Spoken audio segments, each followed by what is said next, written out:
বন্ধুরা কেমন আছো তোমরা সবাই? আশা করি তোমরা সবাই খুব ভালো আছো। সো লাইফস্টাইল ব্লগে তোমাদের সবাইকে স্বাগত জানাই। চলে এসেছি আবারও নতুন একটা ভিডিও নিয়ে।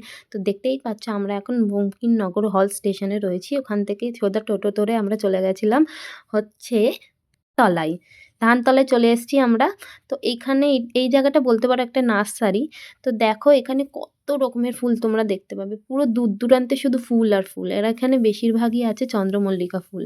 এটা হচ্ছে হলুদ চন্দ্রমল্লিকা, আরও আছে সাদা আছে চন্দ্রমল্লিকা। এখানে কিন্তু আরও অনেক ফুল আছে, গোলাপ ফুল থেকে শুরু করে আরও অনেক ফুল আছে, কিন্তু এখানে বেশিরভাগই চন্দ্রমল্লিকা ফুলই দেখতে পেয়েছি গিয়ে আমি।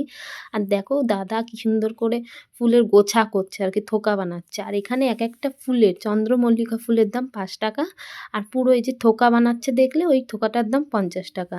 আরও অনেক ফুল তোমাদের দেখাচ্ছি, দেখো কি সুন্দর সুন্দর। তো ভালো লাগলে আমার ভিডিওতে লাইক, কমেন্ট, শেয়ার আর সাবস্ক্রাইব করতে ভুলো না। টাটা।